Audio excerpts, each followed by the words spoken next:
it's Sue Stockdale, and welcome to the Access to Inspiration podcast, where each week we share stories from incredible people. Whether it's a pilot, project manager, or a podcaster, each of their amazing stories has the power to strengthen, shape, and challenge your views of the world.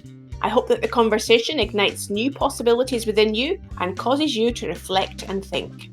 Our podcast is a not-for-profit, and we do want to measure the impact that it has on listeners. So we've created a short 3-minute survey which you can link to in the show notes, and we'd love to hear from you.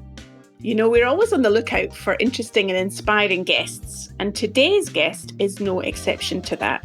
Christian De La Huerta has been a personal transformation coach for over 30 years, supporting people to create lives filled with meaning and purpose.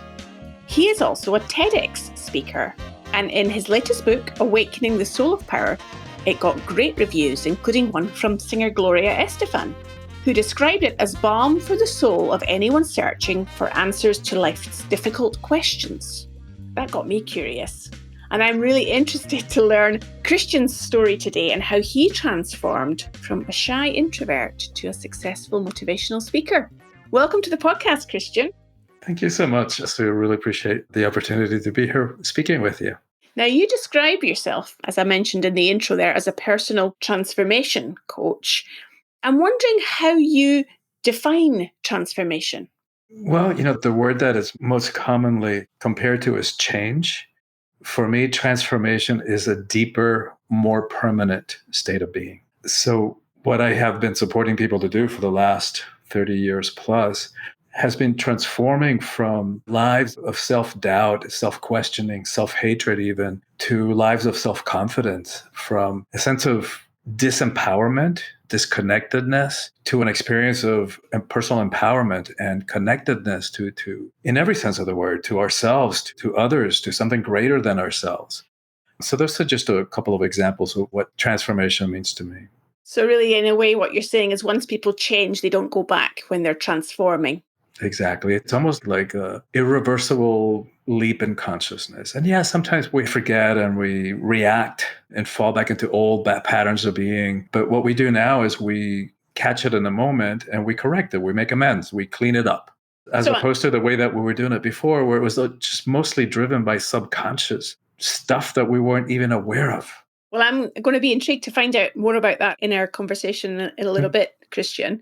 I guess I want to first of all understand what caused you to be interested in that area of work in the first place, because I'm guessing that perhaps your own personal journey in a way led you to what you're working on today. Perceptive. I think I've always been on that journey, both for myself and in terms of assisting others on it. Like I was the type of person that even as a kid, people came to me with their secrets and with questions and for advice and stuff like that. So that gift or that ability or that sense of mission, I translated it differently at different points in my life. So at some point, I thought I wanted to be a priest. My father was a psychiatrist, so later I thought I was going to follow in his footsteps. Not so much in psychiatry because I didn't want to go to med school, but I was on a track to get a PhD in psychology until life took me in a different direction and I discovered breathwork and jumped tracks. Then I went for the PhD. You've had a few twists and turns in your life to date. And I know that in the earlier stages of your life, you were an immigrant from Cuba into the US at the age of 10. Tell us about what that change in your life, how did you cope with that? Yeah, that's a really good question. That was a traumatic transformation for me. And it's hard to convey. I mean, the difference of having been raised in a communist regime, for those of us who live in the West, that we take so many things for granted, who live in democratic societies, so many choices, so many rights, so many freedoms and liberties that we take for granted, that are just not available in autocratic dictatorial regimes, no matter what shade, or, whether they're very extreme right or very extreme left. So my parents were involved in counter-revolutionary activities. So they were actually conspiring against the Castro regime after the revolution. And even though we were too young and we didn't really know what was going on, it was hard to avoid the undercurrent of fear, because out of their pot of friends who were working together, they were the only ones who either weren't killed at the firing squad or spent 20 years in jail, in prison. And so it's hard to convey what that's like, and then just to mention little things. Like things that we take for granted. What's chewing gum to us? We stick a piece of gum in our mouth and we spit it out without even thinking about it. And we had it better than most because my parents had friends who worked in foreign embassies. So once in a while, we used to get a box of chiclets. I don't know if you remember the little box of chiclets, but we just split it between the kids because we were a large family. We were 9 kids. And then we'd chew our gum and at the end of the day, get a glass of water with just a little bit of water in the bottom and put some toothpaste in it and then stick our gum in it so it'd be minty the next day. And keep that going sometimes for a week or two until my mom found it and threw it out. So, it's just to illustrate just the many things that we take for granted. One of the ways that colored my early childhood too is that, we had a TV, but there was nothing worth watching. So instead, we grew up reading books, and for that, I'm really grateful. It made the transition to the States, to English language easier because I had that relationship with words. So I think that facilitated my learning a new language. And we also grew up creating and inventing our own games and pastimes, and for that, I'm also really grateful. Then when we came over to the States without speaking a word of English, that was tough because we moved to a small rural town in Georgia, one of the southern states, and most people didn't take kindly to foreigners. And like most kids, I was pre-adolescent. We have such a need to belong and to be accepted that those 3 years, I went through a phase of like really learning the language and mastering it to a certain degree. And it made, like many of us do, like kind of rejected parts of who I am and that desire to be accepted. And so I went through this phase of rejecting my Latino heritage. And interestingly enough, life and its curveballs, then we moved to Miami, where I went to a Catholic private school that was probably 99% Cuban American. So then I stood out again. I was different again. I was the other again because I sounded like a Georgia peach. So not to mention the real unmentionable issue that I was dealing with, which is even at that young age, I already knew that I was gay. And so trying to reconcile this desire in me to make a difference, to serve the sacred as I understood it then, while being told by this religion that I was an anathema, that I was an abomination in the eyes of God, and that I was going to burn in hell for eternity. It made for an interesting adolescence. I can say that probably it was one long depression with suicidal thoughts here and there. But the gift of that is that going through those difficult years and that difficult experience, it deepened me. It forced me to ask some profound existential questions about who I was and where I belonged and what am I here for? And what is my connection to something greater and to others? And so that it also gave me the ability to understand and to empathize with, to feel compassion for somebody else's pain. And I wouldn't trade that. I wouldn't trade that for anything. And, flash forward, which is a testament to the teachings that I share and write about, is that today, no matter the details, no matter the circumstances of my life, whether a relationship works out or it doesn't, whether a project succeeds or it fails, in quotes, never, ever do I question my sense of self-worth. That is healed and it's established and it's unshakable. You're describing to us those ups and downs, those challenges that you faced, and the things that you were learning as you integrated into a new country. One of the things you mentioned there, Christian, was about how you chose to adapt yourself to fit into the environment in which you were experiencing, in which you were living. And I'm wondering, in terms of the work that you do these days with your clients, and whether that is a prevalent situation that many other people find themselves in, is that they have chosen subconsciously, perhaps, to fit in as opposed to recognizing their own identity and who they are. Oh my God, yes, that is huge. It's a huge part of the human experience. I think that need to belong is a profound need in us, and we're so good at adapting. We're creatures of adaptation. The problem with that is that we often sacrifice big aspects of ourselves for that illusion of acceptance. So there's a huge price to pay. And that connects totally to this book that I've written about power, because so often, I would say most of us have sold out our intrinsic nature, our preferences, our desires, our beliefs, our sense of personal power for that illusion of acceptance. An illusion because if we're showing up as less than authentic, as a part of ourselves, but not fully ourselves, we can't be met fully in return, right? So that other person is only going to respond to whatever it is, that either partial or illusion of our persona that we're putting forth. So it's not even authentic acceptance. So it's not an effective strategy for any of us. And you're making me think about thinking and reflection, because I'm also making another assumption here that as a teenager growing up in America, that while you were going through all of these experiences, maybe you weren't actually thinking and reflecting on them. They were just happening to you. Was that the case? Or were you reflecting as you were going along? Because in my experience, certainly, teenagers aren't always thinking about the kind of meaning of life question. They're more just experiencing life. Yeah, both. So I think that's one of the gifts of having been raised gay and feeling different, is that I and many other people have had to face those profound existential questions earlier in life. For me, it was a matter of survival. Like, who am I? What am I doing here? And what is my connection to creation? So yes, I was asking those deeper questions earlier on, but I didn't have the perspective that I needed to understand. At that point in my life, my worldview was very strictly limited by the Catholic worldview. It was the Catholic worldview. So that colored my perceptions about myself, about what's right, what's wrong, about this life, about an afterlife, about what the sacred is, until it just got to the point, my late teens, that it just didn't work anymore. It couldn't hold me back anymore. And three things happened. I actually got as far as when I was in high school, senior in high school, to meet with the head of the novitiate, the guy who decided who got into the Jesuits, who accepted one as a novitiate, as a potential priest. And thankfully, he was a wise man who said, well, why don't you do a couple of years of college and then we'll talk. And so in those couple of years, several things happened. One was I took a class in philosophy and existentialism, which began a process of questioning, the Catholic worldview. I also had a phase of experimentation with mind-expanding substances, which deepened that process of questioning and actually began to question reality as I had known it. And then the third thing that happened was that I fell in love. And for the first time, I had a lot of sex as a teenager, but it was always from a deep, dark, hidden place and guilt-ridden. Once I fell in love, it's like in that moment, I remember the first kiss. In that moment, I knew just being gay wasn't wrong, and it wasn't bad, and it wasn't a sin, and it wasn't an illness. And from that moment on, there wasn't a priest or a minister or a rabbi or an imam or a psychiatrist that could tell me otherwise. I just knew. And those three things, that combination of those three experiences was very powerful. And after that, the Jesuits did not stand a chance. Yes, I can imagine so. Sounds very powerful experience as you're describing it there, Christian. The conversation continues in a few seconds after this. If you are a busy person and probably always feeling behind, then you may be wondering how you can get more done in less time.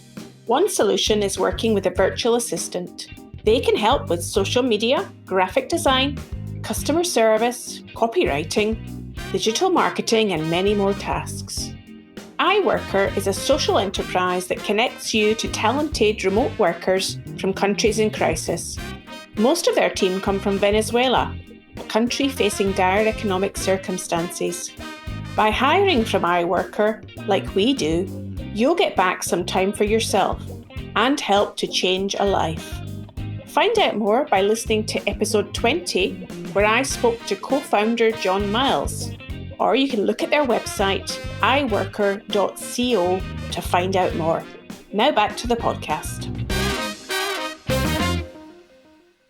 So what's going through my mind is for the listener who may be asking themselves some challenging questions about their life, their work, their career, their identity. And one can come at exploring a question from curiosity, which is the theme of this podcast series this time, or we can come from a place of judgment. And I'm wondering, from your experience of coaching your clients, what are some of the practical things that people can do to go down the path of curiosity rather than the path of judgment? No, I think just by posing the question, you're providing the answer. But one thing that would be helpful is to understand the ego mind. And we don't have time to get into it here in this conversation. I spent probably the first quarter of the books talking about the ego and what it is and how it keeps us in a self-made prison. And so much to say about that, but here's a quick visual. If you put a football in the center of a stadium, that's what the ego is. It's our sense of individual personality. This is Christian over here, that's Sue over there. Who we are is actually the stadium. And we've allowed this tiny, tiny, infinitesimal part of who we are to think that it is all of who we are and to make some really important, consequential choices from its small, limited, and always fear-based perspective. So the ego is that part of us that takes everything personally, that reacts, that defends, that judges, that has expectations and demands about others and ourselves. And so once we begin to understand how that little football works, we can begin to make choices. And so we make that choice that you're just pointing to. So rather than approach it from a place of being right, of we're thinking that we're right, and then the judgment that comes as a consequence is like, I know, and I would never do something like that. The ego is very self-righteous. And not only that, but it went to law school and it appoints itself judge, jury, and prosecutor all into one. It knows exactly what the other person did that was wrong, what the punishment should be, and delivers it. So what's implicit in your simple word of curiosity is stepping back, right? Stepping back from all that stuff, from all that judgment, all that thinking that we know, from all that charge, that need to be right. And just being in the questions like, maybe that's all it takes is a maybe. It's like, maybe I can't imagine that I would ever do blah, blah, blah, whatever the other person did. But maybe if I had been raised by their parents and their parents before them in their culture, maybe who knows what was going on in their brain biochemistry or any other stuff that I don't know about. Maybe I would have done the same. Probably not. But just that question takes us back from that place of self-righteousness and begins to open up the possibility for connection, for communication, for forgiveness. The simple word curiosity, but there's so much writing on that. So with that word of possibility that you introduced into the conversation there, Christian, there you were thinking about the possibilities of yourself and your career in the future, and having had the advice to take a couple of years in college and then reflect on what you did next. What did the next part of the journey, what possibilities did then open up for you? Well, interesting. Well, like many people, I threw the baby out with the baptismal water. So for some years, for most of my 20s, I wanted nothing to do with anything that smacked of spirituality. I confused it with religion. I didn't know there was a difference. And so I spent most of my 20s focused on my professional development, my personal growth, a couple of relationships. And by the end of my 20s, I had a pretty successful life. I had a very enviable life, nice, cushy job, working for a psychiatric and addictions hospital in community relations. And yet it seemed I got to the point as I was approaching the dreaded 3-0 that the more that I had and the more that I was sought after, there had to be something more. I just kept thinking there has to be more. I had a condo on the water. I had a sports car, the Armani suits. And the more that I had, the more that I sought after professionally or personally. It's like none of it was enough. And I kept thinking there has to be more. And then I started reconnecting. I started re-exploring with spirituality and from an Eastern perspective. So I started looking at meditation and breathwork and concepts from Buddhism and Hinduism and from indigenous traditions. And little by little, I reconnected with that rejected part of myself, which looking back on it was just as ludicrous. The years that I spent trying to reject my sexuality as I did rejecting my spirituality. They're both inherent parts of who we are as humans. No regrets. That journey, it's part of what makes me who I am. And it has given me the understanding to help other people out of their self-made prisons and how to navigate the conditioning of family and society and the culture and religion. And so that we can finally come to that place within ourselves where we determine, we make the choices. And it's, Sue, as you know, it's a difficult journey. It's a lot easier in a way to be kind of coast through life and to not question why we believe the things we believe and why we do the things we do. And like many people do, just to numb out and self-medicate with TV or drugs or alcohol or food or sugar or computer gaming or social media or shopping or the multiple ways that we're so good at numbing out and running away from ourselves and from our inner demons and from those deep, hard questions that you started this conversation on. And yet, yes, the path is more difficult when we ask those questions and when we have the courage and the willingness to go within and to look inside of ourselves. The rewards are infinite. It can probably be all summed into one word of freedom. It's freedom. So for any listener that is in a position where perhaps they're identifying with some of the situations that you're describing there, Christian, they maybe have got to the senior level in their career, they've earned the amount of money they want to earn, whatever it might be, and they are starting to ask some of those questions and they have that sense of fearfulness and a lack of courage or not wanting to go there, what would you suggest that can help them to take those first few steps into the unknown? Yeah, that's beautiful. And so again, I go back to understanding what the ego is, because part of the function of the ego is to maintain the status quo. Even if the status quo is miserable, the ego doesn't evaluate whether it's, anywhere in that spectrum of comfortable to miserable.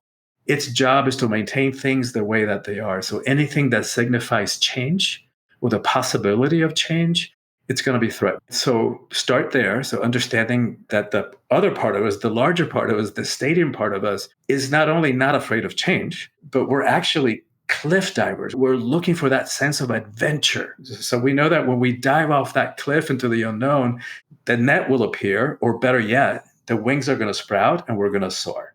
And yes, I understand the fear of change. I get it. I've lived it. But I ask them this: what's scarier? That leap into the unknown, saying yes and going on that date or going on that job interview, or leaving the comfortable for the possibility of more or the possibility of freedom? Sure, that's scary to the ego. What's infinitely scarier is that another year, 5 years, 30 years will go by, and we'll find ourselves stuck in situations, in jobs, in relationships that are sucking the very life force out of us. To me, that's infinitely scarier. So how have you used your curiosity to take you forward recently? Because I'm imagining that in order to support other people to step into that unknown, perhaps we have to practice it ourselves. And I'm Sure. curious to know how you've done that, Christian. Well, like many people, I had to pivot last year. I've been doing retreats and workshops and speaking all over the world for the last 30 years. And suddenly I went from 100,000 miles on an airplane to zero. So that's one thing that we can count on, that life is going to continue throwing curveballs our way. That we know is going to happen. So rather than feeling victimized by life or in that helpless relationship with life or disempowered relationship to life, if we just frame it this way, that no matter what happened in the past, things that we can do nothing about, no matter what happens coming forward, no matter what curveballs life continues to throw our way, we always get to choose how we show up in response. And even putting it in those words with that slight reframe, slight but huge, reframe pops us out of that victim mindset and that drift in life experience. We always get to choose. So choice is there, and we always get to do that. So it would have been easy for me to go into woe is me and what am I going to do now and fear. So what I did was, okay, here's an opportunity. I was able to write this book that had probably been brewing inside of me for 10 years, was able to finish it. And I was able to, what I've known for years I needed to do, which was to create virtual online programming that I've known if I was going to reach people and scale my work and reach people that may never come to one of my retreats, COVID forced my hand. Like I had to do this. So the curiosity began, right? Rather than feeling disempowered and afraid, it's okay, well, here it is. What am I going to do? How am I going to show up in response to this situation about which I can do nothing except how I show up in response? That I have a choice about. Well, I think you've given us a lovely example of how to reframe one's thinking in the face of challenge, how to have that courage to step into the unknown, maybe to understand and learn a bit more about the ego and how that influences our behaviour and how we see ourselves. And if people want to find out more about the work that you do, Christian, about the book you've been talking about today, how can they do that? Yeah, the book is available wherever books are sold. So you can get it at your local Watkins or you can get it on Amazon. And in terms of how to reach me, probably the best way is my website, which is soulfulpower.com. From there, they can access the different social media. And for your listeners, if they will go to my website, again, soulfulpower.com, and get on my email list. And we all know how easy it is to unsubscribe down the road if it doesn't work for you. Just click unsubscribe. Right. But just by virtue of getting on the email list, they'll get a sample chapter of the book that talks about what it means to live a heroic life in the 21st century. They'll get some power practices that are designed to apply the teachings and the concepts to our lives, to integrate them into our lives so that they don't stay at the level of information. Because we don't need more information, Sue. We know this. We got information overload. What we need is transformation, to go back to that word. And so that's what those practices are designed to do. And then they'll also get a guided meditation about trust, a short teaching and a guided meditation about trust, which I created to help us navigate these times of fear and chaos and uncertainty. Well, there's some great resources for our listeners to go and search out and to connect with you, Christian. It's been really insightful and fascinating to speak to you today. I've got that visual image in my head now of a football in the middle of a stadium. I'm going to hold in my mind and think about in relation to the ego. That's been fantastic. Thank you so much for your time today. Beautiful. Thank you so much. I enjoyed the conversation. It was easy. You asked some deep questions, and I like the natural flow of the conversation. Thank you for having me, and thank you for having the podcast. I know that in your willingness to do that, many lives are being changed and transformed and impacted. I hope you enjoyed listening to Christian talk about his own life's journey and how he coaches and supports others. What did it cause you to reflect on? Remember, you'll find transcriptions of this and all the other episodes on the website, accesstoinspiration.org. Why not look us up on social media? We're on LinkedIn, Instagram, Facebook, and Twitter. And remember just to take 3 minutes to fill in that impact survey and leave us your comments about how this podcast has impacted you. Next week, I'll be speaking to Chaewon Yu, who cycled from Shanghai to London, taking over 30 weeks to do so. What an amazing adventure. I hope you'll join me then to hear all about it.